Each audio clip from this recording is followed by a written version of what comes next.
Sebelumnya gue sempat bahas kelebihan dari lensa fix atau lensa prime.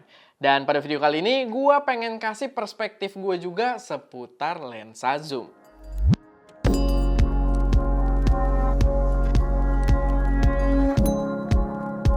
Halo semuanya, selamat datang di channel SM Media dengan gue Erwin. Dan pada video kali ini gue pengen bahas pendapat gue atau perspektif gue tentang pilihan lensa zoom untuk kamera mirrorless. Karena sebelumnya kita udah bahas lensa prime, sekarang kita bahas soal lensa zoom. Gue pribadi di SM Media itu kita kebanyakan memang dominan lensa yang kita pakai itu adalah lensa-lensa fix. Tapi bukan berarti kita nggak punya lensa zoom. Kita juga punya lensa zoom, cuman memang jam terbang pemakaiannya kita lebih banyak penggunaan lensa fix. Tapi ini gua rasa jadi pembahasan yang perlu juga buat kalian pahami gitu ya dalam nantinya memilih mana yang lebih tepat buat kalian, lensa fix atau lensa zoom. Karena ya dua-duanya punya plus dan minus masing-masing yang mungkin ada beberapa orang yang bakal lebih cocok buat pakai lensa zoom. Tapi sebelum masuk ke pembahasannya, gue pengen kenalin juga kalau kita ada preset Lightroom dengan nama Creature, hasil kita keliling Indonesia di episode Creative Adventure. Total itu ada 24 preset dan 6 diantaranya udah powered by AI yang bisa auto select subject dan mengatur warna berdasarkan selection tersebut. Bisa ngasilin warna yang cakep cuma dengan sekali klik doang. Jadi kalau kalian udah tertarik, kalian juga bisa pakai kode voucher STCH buat dapat diskon Rp250.000. Pembayarannya juga gampang, bisa pakai OVO, GoPay, QRIS, dan lain sebagainya gitu ya. Dan bakal cocok banget buat starting point editing foto kalian.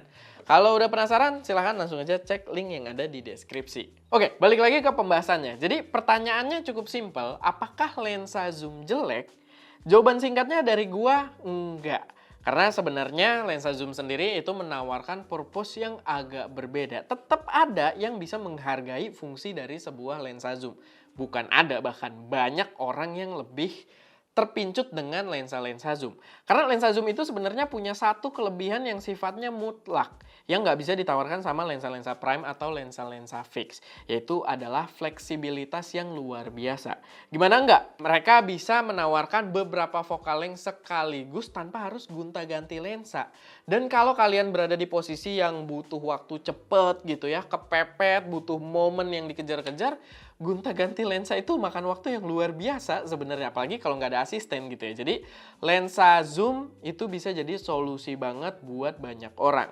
Nah, lensa zoom sendiri sebenarnya ada beberapa tipe, tapi di sini gue bagi kedua berdasarkan focal length-nya. Jadi yang lumayan terkenal lensa zoom itu punya focal length yang agak jauh, di mana mereka bisa menghandle beberapa tipe shot sekaligus. Kayak lensa zoom yang ada di sini sebagai contoh, ini lensa Zeiss buat Sony APS-C ya. Ini ada 16-70 mm. Di mana mereka menghandle ukuran wide di 16 gitu ya, luas, lebar, wide, dan juga ukuran tele di 70 mm-nya. Dan ya ada yang seperti itu, ada macam-macam juga ya. Ini disebut dengan lensa sapu jagat. Jadi dia bisa wide, bisa tele gitu ya, bisa sekaligus. Banyak contoh yang lebih common juga kayak 24-70 mm yang biasanya dipakai di lensa-lensa full frame atau di kamera full frame gitu ya. Itu lumayan terkenal, 24-70 f2.8. Lalu ada juga Tamron itu punya buat APS-C, kita pernah nyobain itu 18 sampai 200 yang itu benar-benar ekstrim banget gitu ya. 18 lumayan wide gitu kan, sampai 200 yang tele banget gitu. Jadi benar-benar gokil banget, dan itu biasa dibilang lensa sapu jagat gitu ya, sampai punya nama sendiri gitu karena dia bisa menghandle wide sampai tele sekaligus dengan simple gitu ya, tanpa kita gonta-ganti lensa. Jadi itu pastinya bakal ngebantu banget. Tapi ada juga lensa-lensa zoom yang dia itu hanya mengcover range focal length tertentu. Kayak misalnya ada lensa wide, zoom tapi wide doang, nggak ke tele gitu ya, kayak zoom 11-20 mm, ada buat Tamronnya Fujifilm. Kalau nggak salah kita kayaknya pernah coba nggak sih 11-20, tapi ada 11-20 mm, itu masih wide. Lalu Sony G-Master juga ada yang belum lama keluar kemarin, 16-35 mm f2.8, yang kalau yang baru kemarin keluar itu yang Mark II ya, G-Master Mark II.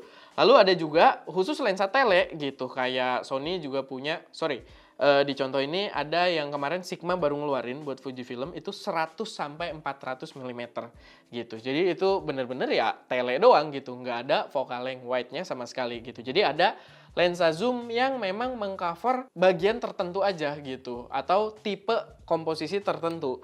Karena biasanya dengan cara tersebut mereka bisa mempermudah engineering-nya, membuat kualitasnya bisa lebih oke lagi gitu. Karena biasanya yang range-nya dari wide ke tele itu lumayan susah gitu pastinya untuk engineering optiknya. Lalu pertanyaannya, apakah lensa zoom itu bisa sebagus prime? Jawaban dari gua dalam arti tajam dan bukaan besar gitu ya. Sebenarnya bisa, tapi dengan kualitas bukaan dan ketajaman yang sama, otomatis lensa zoom akan signifikan lebih mahal gitu. Karena ya balik lagi, engineering-nya susah.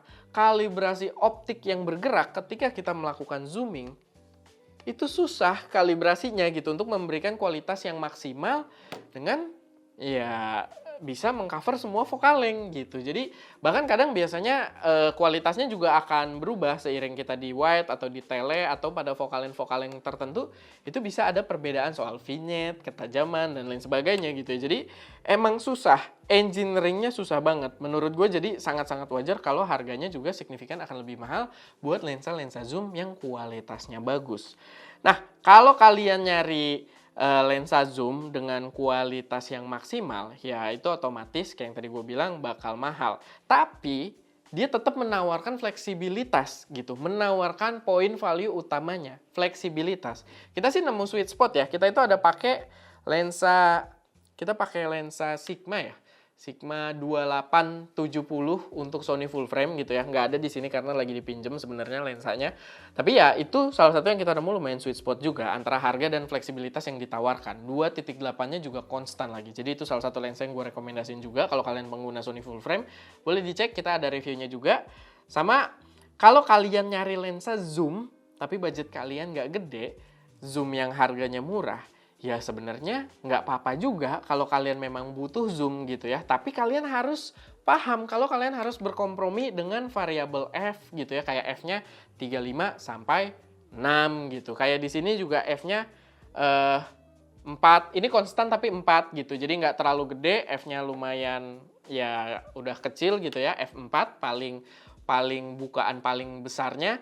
Jadi ya kalian harus tahu kalian akan berkompromi dengan hal-hal tersebut. Begitu juga dengan image quality kalau kalian nyari lensa zoom dengan budget yang terbatas gitu, dengan budget yang murah. Tapi ya balik lagi, ini adalah preferensi masing-masing soal kebutuhan juga, workflow kalian seperti apa gitu. Kalian yang menentukan lensa mana yang lebih cocok buat kalian. Tiap orang berbeda-beda, tinggal menyesuaikan aja. Cuman ini subjektif, dari gue pribadi, gue memang lebih prefer kalau kalian baru mau belajar gitu ya, kalian baru mau mulai fotografi, videografi, menurut gue starting point yang paling oke, menurut gue ya, balik lagi, ini adalah pendapat gue pribadi, tapi ya menurut gue lebih oke buat nyoba-nyoba lensa prime gitu, dengan bukaan gede gitu. Belum lagi lensa prime juga, banyak yang bilang lensa prime itu bisa bikin kita tambah jago. Kalau kalian penasaran kenapa, kalian boleh simak video kita yang bahas tentang kelebihan lensa fix atau lensa prime.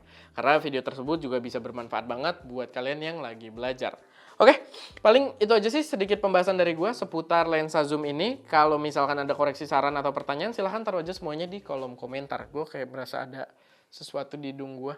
Jangan ada di kamera, tapi semoga nggak ada. Cuma gue merasakan ada sesuatu gitu. Tapi ya, paling itu aja. Semoga bermanfaat. Dan ya silahkan taruh pendapat kalian di kolom komentar. Atau kalau gue ada yang miss juga pembahasan gue, silahkan koreksi di kolom komentar. Oke, itu aja. Gue Erwin, di belakang kamera ada Ska. Dan jangan lupa untuk berkarya.